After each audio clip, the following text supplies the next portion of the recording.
all control. Gravity is all that I know. She's over me.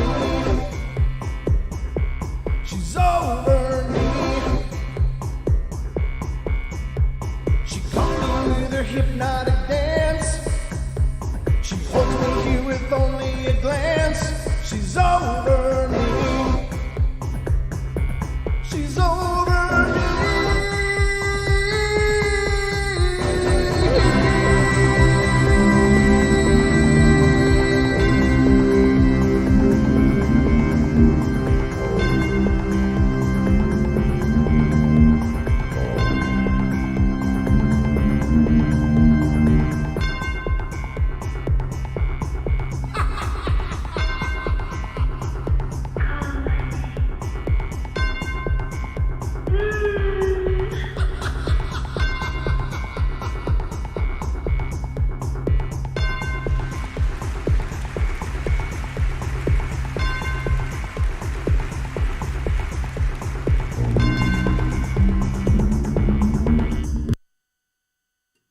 Ladies and gentlemen, boys and girls of all ages, welcome to the Paranormal Portal.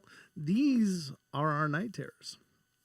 It's our shorter format shows, about 1 hour, and we discuss ghostly encounters and actual experiences people have had encountering the undead in terms of ghosts, not zombies.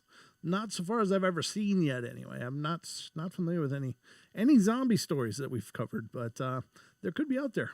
But anyway, welcome to the show. Hope you guys are having a great night. Thank you so much for being here. I hope I'm loud enough. Is this loud enough? Or can you hear me?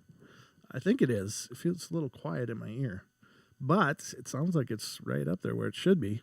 But I hope you can hear me. Good to see you. YouTube, no notification. What the hell you say? I don't know what that's all about. It should be notifications sent out. You'll probably get it about 10 p.m. tonight or whatever, a few hours from now. I don't know. I don't know why that doesn't work. It should, but I hear that a lot. Wonder Woman, thank you for that news. It's a little low here, Brent, but definitely audible. Well, good. Yeah, I can crank it up a little more here. I'm not clipping yet. Clipping is a term if your mic is too hot. It kind of goes because it's overloading the mic. But I'm not clipping on my end, so I think we're okay. But it's a little bit louder. Hopefully that's a little more audible. And thank you all for being here, all you guys coming in. It's wonderful to see you guys. Heather K, Nicola Mist Psych. Cool. That's a lot. That's a lot of name. But welcome. Nice to meet you, or nice to see you. I don't know if you've been in here before, but if you haven't, welcome. If you have, welcome. I don't know. I'm not always really, really acutely aware of the chat. I try to be, but it's just I'm looking at way too many things here. But just so you know, the phone lines will be open tonight. If you want to share an experience of your own, if you've got a paranormal experience that you'd like to bring to the airwaves, then by all means, I'll be waiting to answer your call. So you got that going for you. And the phone number for the show, in case you aren't already familiar with it, it is 720-923-0500. 720-923-0500. Or just look right there. This is my Banner White. No. You hear my stomach. My stomach's really pissed because I haven't eaten yet today. Well, not this evening. Hey, we already got a phone call. My God. We are just hitting the ground running, but I guess we'll get to the phone call right after this because I hope you all are ready because it's time for bed.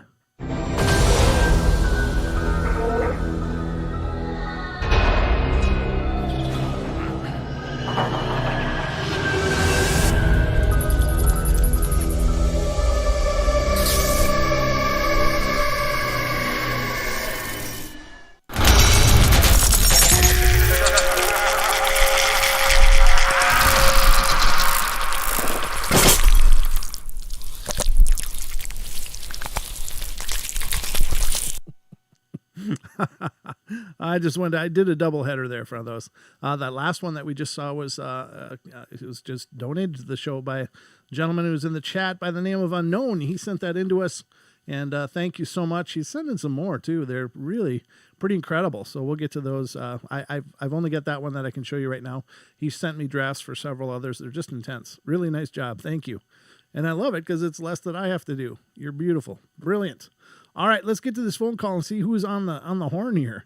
This is area code 410. You're on the air. Hello, is this me? It's you. Welcome to the show. How you doing? Oh, thanks. Pretty good. How about you? I'm doing well, thanks. Who are we talking to? My name is Matt Hale. It's first time listening to this show. I thought I would call in. I saw a lot about you online, so I wanted to share my own experience. I've been involved in the paranormal and had some paranormal experience of my own. I wanted to share one that was pretty much changed my life, actually. Oh, I'd love to hear it. Thank you. Yeah. The floor is yours, brother. Go ahead when you're ready. Yeah. All right. Great. Thanks. Well, I'm in my 30s. This happened in Maryland. I live in Maryland. Mm-hmm. In the Elkridge area where I grew up. It's an older town. Not too far from Gettysburg, actually, about an hour drive from Gettysburg area. Oh. And I grew up there all my life. And, you know, I was about 20 or 21 years old. I think it was in 2007. Mm-hmm. And I went out. It was about 3:30 in the morning. I know it was after 3. It was about the time I usually went to bed back then. I used to work evening shifts at a hotel, so I'd stay up pretty late. Sure. And I went out just to do my regular routine and let the dog out and went out stood on the back deck. And as soon as I went out on the deck, I heard suddenly kind of like crunching in the leaves in the woods behind my house. So I thought, you know, no big deal. Sure. It's probably just a deer. Uh-huh. Nothing serious. So I'm looking for the deer. And then after about 3 or 4 steps, it stops suddenly. So I'm looking, it's pitch dark. I have a little back porch light on, but it didn't shine, you know, light bright enough to go back into the woods. Yeah. My dog heard it, you know, her ears perked up. And as soon as the footsteps stopped, I saw a little light just about 15, 20 yards from the back of my deck, which was right outside my fence. It looked like it was about 3 feet off the ground. It was a little white light. It started out real tiny, maybe the size of like a little marble. And it just grew bigger and bigger and bigger until it got about the size of a basketball size. It got huge. Oh, it was very bright white. It was shining kind of like with a little bit of a blue aura to it. My dog she was a very hyper dog and very territorial. Uh-huh. And so she took off running towards it. Ooh. And I wasn't even, you know, freaking out at first, but I was more concerned about my dog. I thought it was still at this point, somebody maybe walking through my backyard with a LED flashlight, bright LED flashlight. Sure. Didn't really click to my head yet that it wasn't really shining. It was just a illuminating light. It wasn't really shining a spotlight. Uh-huh. And she started taking off towards it. And I'm like, oh man, I hope this, you know, thought it was maybe somebody, you know, breaking into the sheds or something like that. I'm like, I hope this guy doesn't have a gun or something like that. Right. She's running towards it. As soon as she starts taking off towards it, it kind of sparkles or kind of twinkles. And then it just rapidly just deteriorates and shrinks down into like, you know, nothingness, and it's gone. And she's up on the fence looking around. It was just outside the fence, so she couldn't quite get to it. Oh, and she's looking around like she didn't even see anything, and she was only 3 feet away from it, from the other side of the fence. And I'm like, oh, what? That's weird. So I ran over to the, our, you know, for the spotlights. We had motion sensor. Mm-hmm. Waved my hand in front of it, turned on the spotlights. Nothing was there. I heard nothing run away. And this is when I realized something crazy just happened. And because I was like, you know, if it was a person, I would have heard it run away because it was in the woods. I would have heard the footsteps in the leaves, even if they were quick enough to get away. Wow. And I just stood there for literally 5-10 minutes after that, just in total disbelief. It basically changed my mind, changed my life ever since then. It was an incredible experience. Were you a skeptic prior to this? I wouldn't say I was 100% skeptic. I grew up as pretty in a Christian family. Mm-hmm. We went to church pretty regularly when I was younger, And I was kind of at a point in my life where I was, I guess, maybe kind of agnostic. Like I thought maybe there was an afterlife, but I wasn't sure. Kind of questioning things through my college years, which way I'd go as an adult. And that definitely changed my mind because, maybe I would have tried to rationalize it away as maybe ball lightning or something like that. But I was like, the footsteps totally ruled that out for me. Yeah. And here's the crazy thing. So I've been going out there for all these years of my life, growing up there, letting the dog out, and never had an experience like that. And it was just weird. It happened that one time, only that one time. And here's the crazy thing so this happened in August or September. Okay. And about later in the spring, I think it was May, the next May, my mother, calls me one day on the phone or text messaged me or something. And she's like, oh my gosh, see what's in the newspaper, the local county newspaper. They found a buried Civil War lieutenant colonel, literally 50, 60, 70 yards from our house. Oh my God. His body was lost, and his family had been trying to find it for years, and they didn't know where it was. Oh my God. And I was like, oh my gosh, you've got anybody listening right now can look him up. His name is Lieutenant Colonel Ephraim Anderson. I think it was unburied in 2008 or 2007. Where his body was found is about 50 yards from where I saw this, where this happened. And so I wondered that when that happened, I was like, I wonder if it was related to that. He had a church back there, his own church. Oh my God. I don't remember the exact details that he had built after the Civil War, I believe. But then eventually he succumbed to wounds from the war a couple of years after the war, from maybe infections or some sort of something like that. But I think originally he was buried in Pennsylvania, if I remember correctly. And then he moved him back to the church where his church was and buried him under the steps of the church. And then eventually the church was torn down, housing development was built around that area. But the funny thing is where the church was, they never built housing development right where the church was. Yeah. And you could tell there used to be a structure there before, because there's still a well, at least as recently as a few years ago, last time I was there. There's a well structure there from where the church used to be. That's the only structure you could ever see or notice. But it makes me wonder, is there other graves there that they didn't move to, Oh, yeah. That's a good point. So, because a lot of those old churches did have cemeteries right with them. So that's a good point. Yeah, absolutely. Yeah, so it was just crazy connection to have that happen, 6 to 8 months after that experience. And yeah, that experience definitely changed my life. It was very intense. That is very intense. It's not as crazy as maybe some as the people's experience with the full body apparition, but I'd say it felt the next best thing. Oh, absolutely. That's incredibly profound. And the fact that you had the correlating history to go along with it. I mean, it's just a home run in terms of paranormal. Obviously it seems that he was just wandering, trying to help people know that there was something to be found there. It's like, like he was trying to bring people's attention to the fact that his body was still laying there, is what it seems like. That's it really incredible. Yeah. It really makes me wonder if he knew his family was looking for him and he was, out trying to send a signal or something, Right. Yeah, exactly. And I would say, because I'm really, I don't know. I'm just confident that they know, because I think being an energetic being, they're able to tap into the universal network of energy. And so, people are searching or looking, I think they would know. All of our deceased, loved ones know when we're thinking about them and stuff. So, yeah. And it's like he was trying to help encourage the research there. Yeah, absolutely. And the funny thing is technically that wasn't even my first paranormal experience. It was the first one that you couldn't really reason away that I ever had. The only other one I had before that was a one when I was 12, real young, in my grandparents' house upstairs, and I was just brushing my teeth. Well, it was only one upstairs, and you would hear the notorious, stereotypical, a witch cackle, kind of like old lady cackle. You would hear a ooze of a witch or something. Yeah. It was in the middle of the day at 11, 12 o'clock, and it was the creepiest thing I ever heard in my life. And I thought, it's got to be coming from outside or something. I remember running downstairs, and Yeah. nobody in my family heard it downstairs.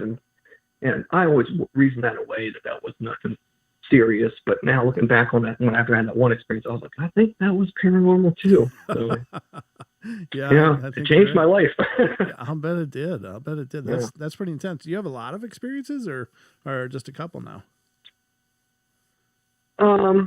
I did have one after that. No, so I've only had 3 experiences if you count that one little laugh. The only other experience I had after that was the only experience I had where I had another eyewitness with me. Well, besides my dog, the human witness. Right. I was over a friend's house in the basement, and this was probably not long after that experience I had in my backyard, maybe a couple of years after, 1 or 2 or 3 years after, something like that. Mm-hmm.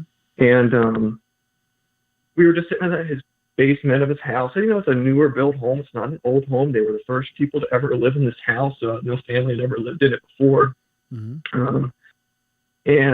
So, nothing unusual. And we would hang out there sometimes. And we were just watching TV one day. It was dark out. It was probably late night, maybe around midnight or something. Mm-hmm. And we were watching TV, and I was sitting diagonally, like looking at the TV diagonally. To my right was the back sliding door. And beside the back sliding door was a desk and my jacket. Or I can't remember if it was his jacket or my jacket that was hanging over the back of the chair of the desk. Okay. I think it was my jacket. And, it was the jacket with a regular zipper and everything. And it was during the winter. And all of a sudden, out of the corner of my eye, simultaneously, we hear this like ping, like it's like metal hitting glass sound or something, like a ding or a ping. And Mm-hmm. At the same time, I see movement out of the corner of my eye, like the jacket moved or like something fell off the table. And then at the same time, I saw like a white flash. So I saw the jacket move, like wind like came and hit it or something, and then a white flash moved from about waist height, and it just went down into the ground, like it just went into the ground, just absorbed into the ground or something like that. But I wasn't looking straight at it, so I thought, I thought the white flash was just, my eyes playing tricks on me, and the room was lit up completely. It wasn't like a dim lit room or anything, had all the lights on. Uh-huh. And he looked over there at the same time as me, and I leaned forward so I could see, like, did something drop on the ground? Right. Nothing was on the ground, no pin fell off the desk or anything like that. And we both looked at each other and we were like, I asked him, I was like, what is that? And he was like, I don't know.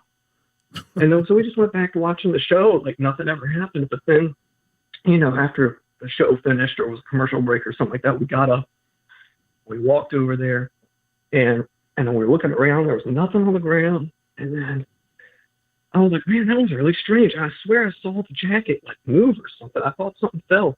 And then I wasn't going to say anything about the white flash to him. And he was like, yeah. And I saw like something white too. I thought I saw something fall or flash or something. And I was like, I saw that too. I wasn't going to mention that. Sure. It was just the weirdest thing. So we both saw it out of the corner of our eye. It was just the strangest thing. And I asked him, I said, did that ever happen here before? And he was like, no, nothing like that's ever happened before. And then ever since that night, like, I tried to talk to him about it before. He's like, I don't want to talk about it. I think it freaked him out because he lived in his parents' basement for a while. Sure. He didn't want to talk about it until he moved out. Yeah, you can hardly blame him. That's really strange. But, I find that curious, Yeah. those one-off kind of things, It's like some people really deal with things throughout their whole life, and then other people like yourselves have all these really cool, like single occurrence kind of phenomena. Like, I don't know. It's very strange, but I love these kinds of stories. It seems to be. Yeah. Yeah, just right place, right time kind of things. So they weren't like haunted places. My backyard, I don't think was haunted. I never saw anything out there except for that one time. His house wasn't haunted to my knowledge. It was just like these one-off occurrences of these paranormal things. Yeah. And it makes you wonder, like, maybe his house was built on or near something, significant that was there on the land before, like my house, like that church was there from the late 1800s that was torn down. Well, you never know. Maybe that has something to do with it. There's one common denominator to all your stories, right? You. What's that? You're the common denominator. That's true. So I wonder if you might have a degree of sensitivity, and just because of that, reaching out to you. Yeah, I always tell my girlfriend. Yeah, I always tell my girlfriend that I've always thought that I was an empath because I just read the description of an empath and I'm like, I think I might be that because I have a lot of the characteristics of an empath. So Right. if I'm an empath, I think that could have something to do with it if spirits are drawn to empaths. Absolutely, and they would communicate sometimes, through just emotions. So I mean, you may have actually had more experiences than you Right. know. It's sometimes just weird smells that come at you and don't seem to make sense for where you are. Or could be sounds, could be any number of things. But yeah, there is that if people are sensitive. Spirits just they seem to be aware of it, like these people are beacons, like maybe you are, and so it might be worth looking into because you're the only one that was in all three of your experiences, and something about you being there maybe was the catalyst.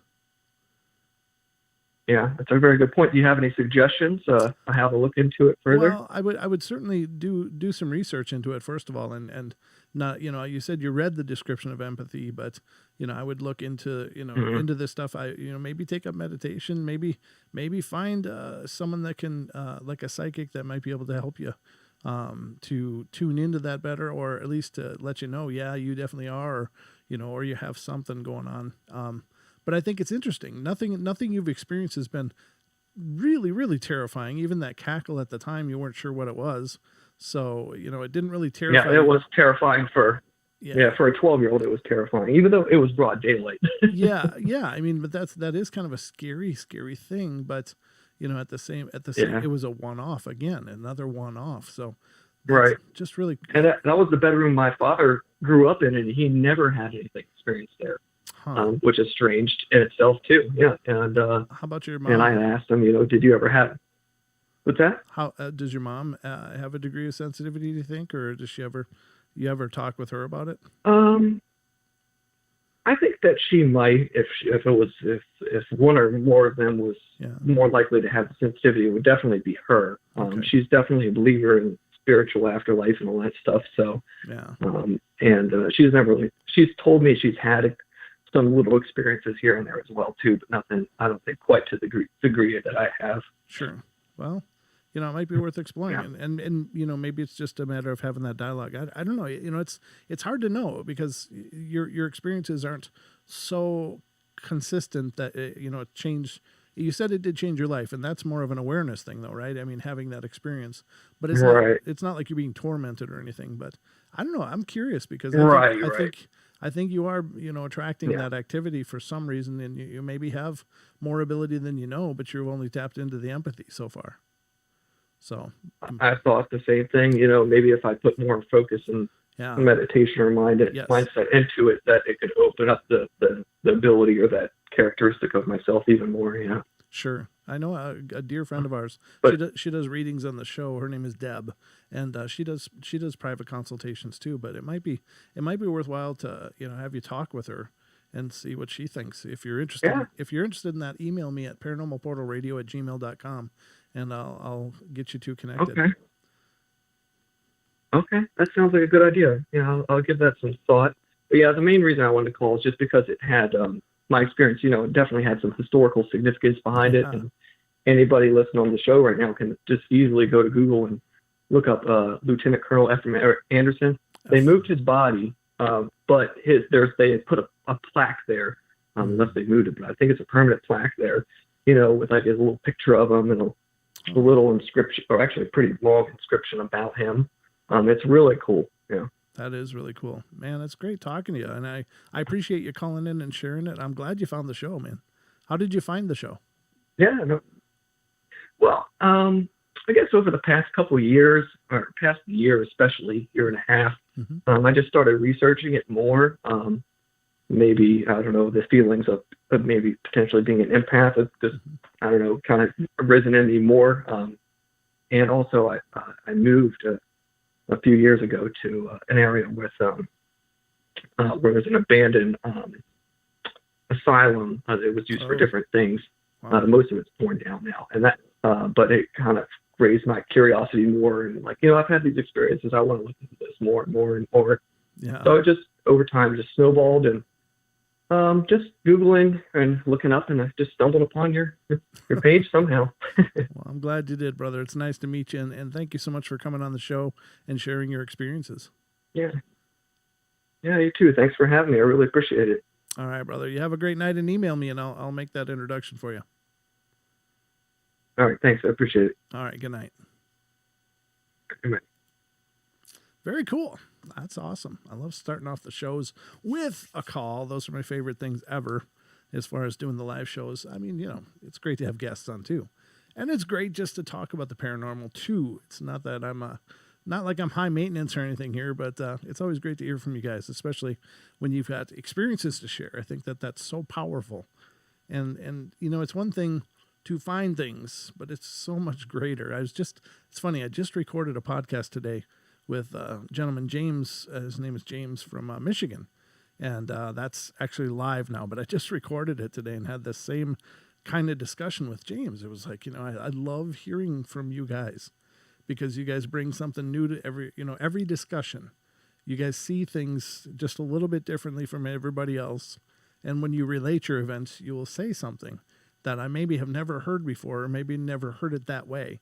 And it really teaches me a lot, just hearing what you guys have seen and experienced. So keep them coming. If you got any experiences of your own out there and you'd like to be a guest on our podcast, just email me as well, paranormalportalradio@gmail.com. I'd love to talk with you. It's great to make contact with all you people out there. It's wonderful. So I guess I got some stories for you. So if you want to talk about some more ghostly encounters, we can sure do that. And the first one that we're going to go over is from Pennsylvania. It's from Pennsylvania. God, this is a long one. I think that's why I skipped it the other night. It was still open. I hope I haven't already read it, but I don't think so. I think this one's new. It has to do with haunted places. Yeah, this one sounds cool. It says, I never believed in the supernatural until my mom purchased a 108-year-old Victorian mansion. Wow, I'll bet you that's beautiful. I just love those old houses. I just love them. I used to own a Victorian house. It was the greatest house. It was so well built and so incredibly. I mean, like the homes back then when they were built, they were like there was so much love put in them. You know that people that built those houses loved doing it because all these ornate little things that are carved into wood. The type of hardware they used, it was just amazing, and it was built to last. I remember going up in the attic of my house back when I owned it for the first time, and it's not 2x4s, it's not 2x6s or 2x8s, it's like 2x10s, and these were true 2x10s, not the 1.75 inch things they try to tell you now, and they were hardwood. It was just amazing to see how well it was put together and how it was framed up. So. I just think that stuff is interesting, and I know there are still some amazing home builders out there. Don't get me wrong, but it's just the craftsmanship and how they did it all by hand. There wasn't like power tools and stuff. They did it all by hand. It's just amazing. So it says they bought a 108-year-old Victorian mansion. Once the papers were signed, my two older sisters, 24 and 25 at the time, were eager to move in. So they got the key from Mom and headed over to start painting their rooms. In the midst of painting, they heard footsteps running up and down the second staircase that led into the kitchen. They ran down the main staircase out of the house and onto the front porch. My oldest sister called my mom frantically, panicking that there's somebody in the house. While my oldest sister was flipping out on the phone, my middle sister, who was the bravest of the two, was scoping out the house, looking for the thief. Well, she found nothing. I was on the couch next to my mom, who was trying to calm my sister down for the whole event. That was just one of several we have experienced.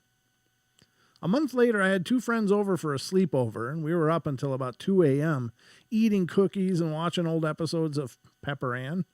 I don't even know what that is, Pepper Ann. Okay. And that's when my friend heard a stomping noise down the main stairs. Now, we were in one of the two living rooms, which was no more than a few feet from the main staircase, and my friend muted the TV and put her finger up to her lips to signal silence. Well, all three of us heard the noise. I thought it was my sister who was doing it just to scare us, but I ran towards the main staircase and the stomping stopped. I didn't see anybody. So I ran through the dining room, into the kitchen, and back up the stairs, but still nobody was there. Determined, I looked into both my sister's rooms, and they were both fast asleep. I told my mom about the experience, and she blamed it on a sugar high. Too much sugar. Right around January the next year was when they picked up again. I was a freshman in high school, and we hadn't had any ghostly issues since May. And when my two friends were over, my mom had a week off from work, and she was busy doing renovations in our attic, making it into a third floor. My mom, has this old cabinet from my great-grandma who died in 2000. The cabinet has 2 glass doors that are really hard to open. The cabinet's only used for display purposes, as in showing off Mom's toy crafts. During the week she was off and my sisters were at work and college, I was in school. Well, these doors kept opening and hung wide open. She thought she was going crazy and just shut the doors, figuring she might have left them open. And I see I got a YouTube streaming warning. I don't know. Are we okay? Are you guys, are we still live? Are we still live? Can't wait to get my new fiber connection. God. Yeah, I can see the chat still rolling. Okay. But I was in school. The doors kept opening and hung wide open. And this kept repeating until she went back to work. I see we got another call. Caller, just hold on. As soon as I'm done with the story, we'll get right to you, I promise. During the summer of my freshman year, my stepdad was doing some renovation in the basement, trying to put up insulation so the floors aren't so cold in the winter. And every time I would let my dogs out to go to the bathroom, I would see the basement lights on. Not just one, but all 7 of them. I went downstairs thinking my stepdad was too tired to realize they were on, and I turned them off. Well, after 7 or 8 days of having to turn off the lights, I told him to start turning them off himself. When he said he did, I started to get a little creeped out. During the talk me and my stepdad had, he told me that his stapler and staples kept moving when he was down there. He thought it was just his imagination, but the lights turning on by themselves, we started to think we were being haunted. Yeah, no kidding. What an amazing experience. Probably pretty terrifying, too. Now, one of my sisters had moved out. The middle has a 2-year-old son, and the attic renovated, and me wanting to get my own floor away from all the craziness, I asked my mom to make the non-used half of the attic my bedroom. Well, she agreed because my middle sister and I don't get along very well. But we started putting up my bedroom walls. Creepy stuff started happening, mainly to me. During the night, I would walk up to the 3rd floor and watch DVDs. While I was watching Veronica Mars episodes, I would pause the DVD and go downstairs to get a drink. No more than 3 minutes would pass until I walked back up the stairs. And when I went to click play, the DVD was flipped upside down on the TV stand. TV off, and the DVD player was off. Me thinking I was going loony, I turned everything on and continued watching. Well, this happened to me 3 more times that night. Oh, my God. During my pee and snack breaks. I love all that editorializations. I would arrive back up to a DVD turned upside down, TV off, and DVD player off. Freaking out mentally, I turned the light off, ran downstairs into my bedroom. A few days later, my bedroom construction was down, and I was painting it lime green. My 2-year-old nephew was pestering me to play with him, so I took him down the stairs to play ball. Yes, in this house, it's a big house. Well, he kicked the ball into the foyer near the radiator. I went to fetch it, and when I saw his plastic 3-wheeler pedal itself out off the wool carpets onto the wood floor. The bike's handlebars turned towards me and stopped. Oh, my God, that's intense. I screamed bloody murder and ran into the kitchen with my nephew following suit. That bike was fully onto the wool carpet, and there was no unevenness where I was standing. And it wasn't my nephew who pushed the bike because he was near the front doors, 4 feet away from the bike when it pedaled itself towards me. My middle sister ran down to check on me. I was shaking, and she said, I lost my tan. It scared the tan right off of her. Man. Now my bedroom is in the attic. Nothing creepy happens up there when I'm up there, but the lights in the basement turn on. Nobody has been down there for a few weeks, and I'm the one who has to turn them off. The lights are on one at a time, and each time it's in a different part of the basement.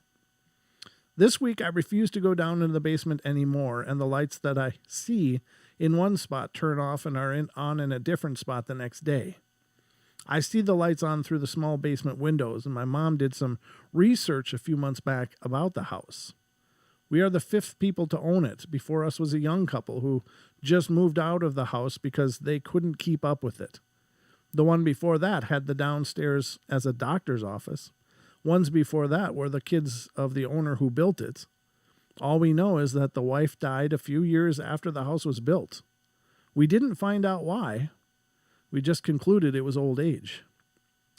I'm sorry this is long, but I figured I might as well keep it together. I bought a silver cross, and it hangs above my room door. So far, no spirits have tried to harm us, more just like annoy or scare us.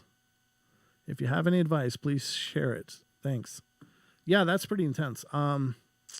That's an old house, a lot of history. I guess it sounds like a beautiful house, so maybe there's a lot of people that really love that home. I don't know. It doesn't sound terrible, though. It's just a lot of freaky stuff. It's not like things are being thrown at anybody. It's like the lights on or off and, doors opening. Something's just there. And seems to be a little mischievous. So whatever the case, I guess it doesn't sound too bad. But we got a call, so let's get to this call. This is area code 978. You're on the show. Welcome. Hello, Brent. How are you? This is Heather. Hi, Heather. How are you? I'm fine, thank you. Two things. Yes. I have a story that collaborates your story about your UFO sighting. Oh, really? Excellent. It's not my personal story, okay, but I know of it and wanted to share it with you. Oh, I'd love that. It's about a 3-minute video that was shot at a Home Depot area up in Concord, New Hampshire. Okay. And it was on September 21st, 2015, after 7 p.m. Okay. And the witness states that him and his wife loved to take pictures of sunsets. Uh-huh. So he was taking a picture of a sunset with his phone and could see orbs through his phone, but not with the naked eye. Uh-huh. So I figured I'd let you know about that because it collaborates what happened with you. Yeah, it does. That's really cool. I suppose because the sensors in the phones probably are have a wider range than our eyes do, probably, as far as the spectrum of light. Agreed. And I've noticed that using the phone does help with UFO sightings, even the ones you can see. Oh. I've noticed that they enhance quite a few. I've taken video of UFO sightings in my city, and I still have them on my phone. What one was the one that was the most curious though was during the daytime, and yeah, I thought plane, helicopter, droid, maybe a drone, maybe, but this didn't make sense. Okay. So what I saw was 2 unidentified flying objects in tandem, flying with each other in a space, an equal space, in one direction. Oh, wow. And at first they were going very slowly. And I have this on camera, so I can collaborate it. Sure. And they were silver in color, but they weren't really close to be seen much detail, but it was still rather unusual. Because although we do have a lot of flying traffic sure, air traffic in our city, this was extremely slow. Wow. Much slower than a plane, much slower than a helicopter. It to get to one spot to another took like 5 minutes. And there's nothing I know that flies that slow. Yeah. So I figured I'd share. That's wonderful. I really appreciate that because I didn't know. I'd not heard about the phones picking up things that people couldn't see either. that's a great angle, and it really does help to, cross the T's and dot the I's a little bit about that whole phenomena, because I just figured it was only infrared was the reason I was seeing it through the binoculars. But maybe if I had a cell phone and would have whipped that up during my sighting, it would have showed up there. I don't know.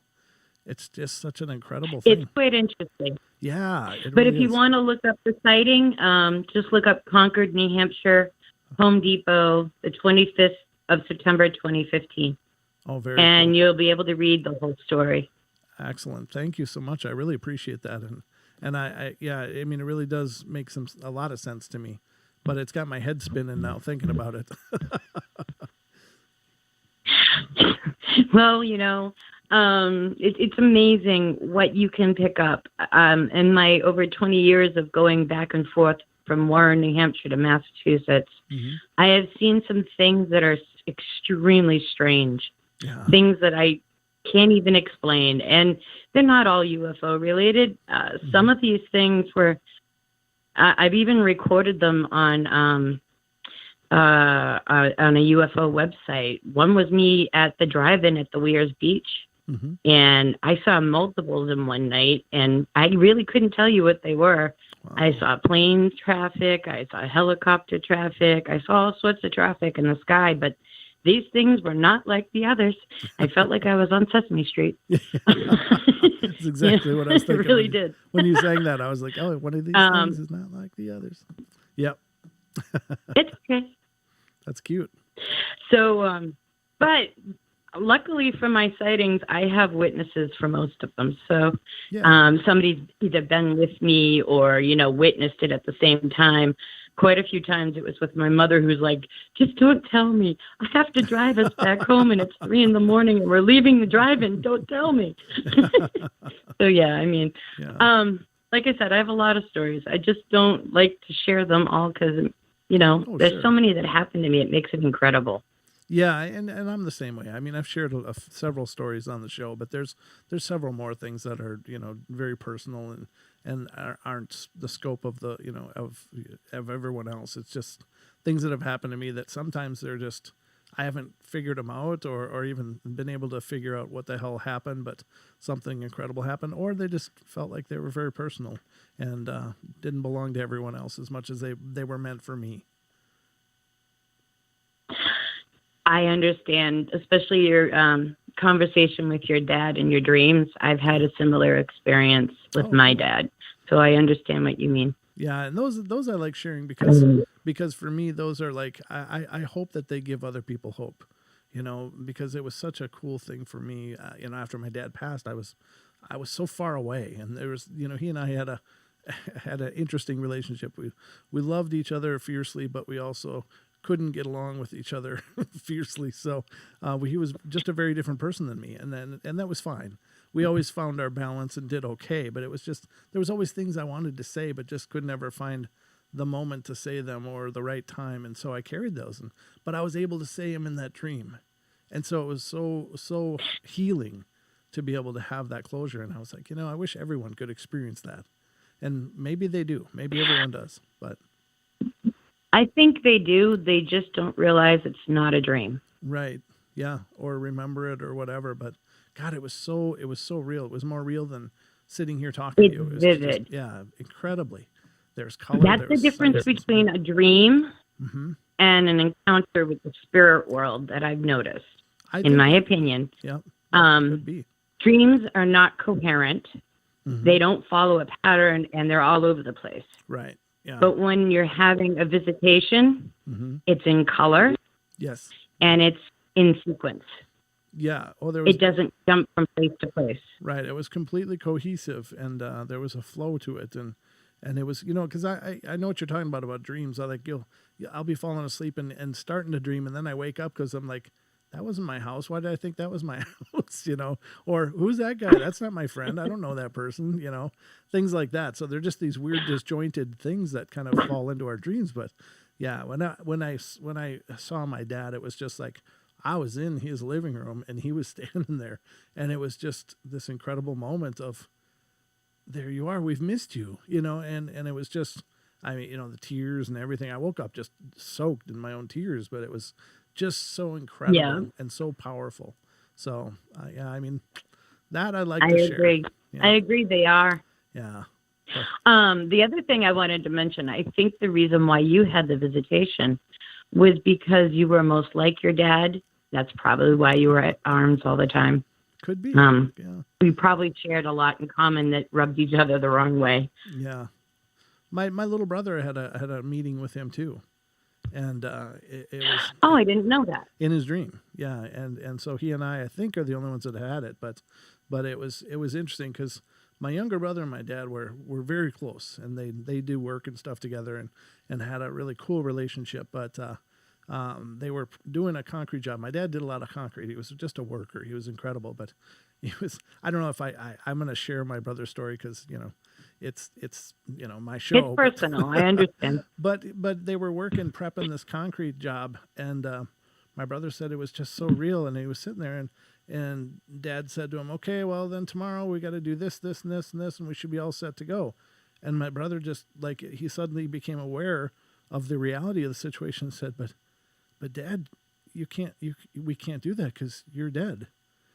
And my dad looked at him and said, "No, I'm not. I live right here." And he pointed at my brother's chest. I was like, wow. Yep. That was beautiful. It makes me choke That's up amazing. now. It was a beautiful thing. So I'm glad that he had that as well. It's nice to have that validation. Yeah. Even if it's brief, even if it's for a few seconds in a dream, it's nice to be validated. Yep, absolutely. But yeah, thank you so much for that. I appreciate you thinking of that and being willing to share. That's beautiful. Thank you. You're quite welcome, Brent. I'll call another time. All right, I'll be here waiting. All right, thank you. All right, good night, Heather. Thank you. Good night. Yeah, that's cool. Yeah, kind of choked me up to talk about my brother's dream, and it's just neat. It's just a cool experience, but I'm glad that he had that as well. And then it doesn't make me sound so crazy either. It's not just me. It runs in the family.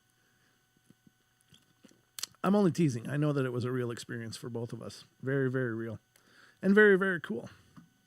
So, my dad was like that too. He was such a stoic man and didn't ever show any emotion. But every once in a while, he would just come with these gems. Be like, what? It's hard to say what, but he'd just come out with these like sage-like words that you didn't even know he possessed. It's like, who are you and what have you done with my father? Well, that's the beauty of it. This is not a valid menu option. I guess it's not. Welcome to the portal, ladies and gentlemen. The portal's correcting me. That's course correction right here on the portal, but yeah, very cool experiences. And I do hope that everybody has them in some manner, in some way. And like I've said, I think that our loved ones do visit us. I think they do visit us because it can be the smell that brings back a memory, or the song, or it can be any number of ways that bring you back to that point of closeness and a memory of of that person, and that's powerful. And it's just, I think they do come see us. I think they do let us know they're there, and some may be through dreams, and that might just be because I'm a dreamer. And I always have been my whole life, not only metaphorically but literally. And it could be that other people are maybe mechanical, maybe they're audio people, like they're audio inspired, or their smells, they might be more like that. I don't know. I think they communicate in ways that isn't threatening, isn't startling for the most part, and they try to be very gentle with it, but they let us know they're around. So. But anyway, that's some cool stories. Very cool stories. I love the call-ins tonight, ladies and gentlemen. I really appreciate that. Those to me, honest to God, are my favorite shows, always. When you guys reach out, and I know I say that all the time, but it's because I really want to communicate that to you guys. If you want to get on the phone and talk with me, I love talking to you guys. So we can discuss things. It doesn't always have to be an experience. Even if you've got an opinion about something that you want to discuss, call me. Let's talk. I'm willing to hear it. You guys are, a huge part of the show. You always have been. And so, don't be afraid to call in. There doesn't have to be, a huge incident or event. It can just be, You know, my cereal bowl slid on on the table a little bit. That's profound, because cereal bowls aren't supposed to do that. So that's kind of an indicator. But I don't know. You're welcome anytime. Oh, thank you, Heather. That's awesome. Yeah. I just was talking about your long name. That's awesome. All right. So, yeah. Oh, Justin for all. Justice for all. Justice for all. That's a new name. Good to see you, Justice for all. I'm not familiar with you, but welcome to the show. And any of you that are new to the show, if this is your first time in or whatever, please subscribe. We'd love to have you be part of the show more often. We're always trying to make the portal grow, and if you can share these to your social media, let other people know about the portal, that'd be really amazing as well. We're making it grow. It's growing really pretty rapidly this last week, especially. You had a little spurt of subscribers, so thank you to all of you who have come our way and become part of what we're doing. But if you hit the notification bells, obviously, according to Wonder Woman in the chat, it didn't work for her, but the idea is that maybe it should work or will work or mostly works. But otherwise, if you're interested in following the shows, you don't really want to subscribe, but you want to watch them. We do these shows live on YouTube from Wednesday evening through Sunday evening.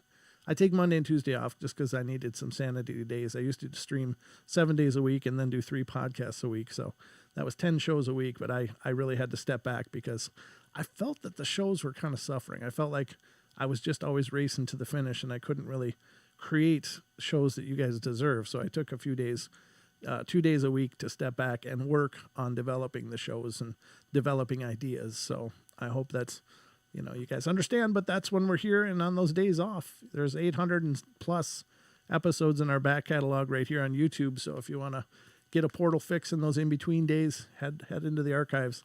And there's playlists about every topic.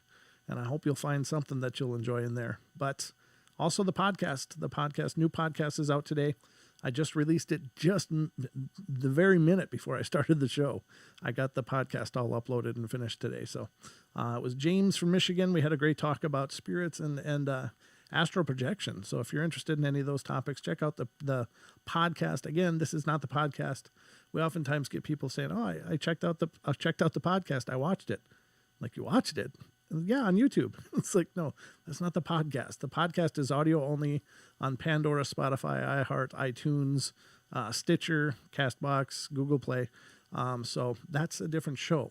We do sometimes take the YouTube shows and port them over to the podcast just because, like, we did an interview here on YouTube of Vic Cundiff, the dogman, and we just had one a couple of weeks ago with Bobo of Finding Bigfoot and of the Bigfoot and Beyond podcast, and we took both of those episodes, ported them over to the podcast as well, because what I found, our podcast audience is much bigger than our YouTube audience, but and I've noticed they're not the same people. So in large part, I think some of you guys go back and forth and listen to both, and that's wonderful.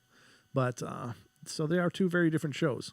A lot of new material on the podcast, if you're not familiar with that you can check out as well. So spread the word, let people know we're out here doing the portal stuff that we love, and hopefully you'll become a part of the family too. So that's all I got for you today, guys. I got 2 days coming up. I'm going to be working on some stuff for the week leading up to Halloween.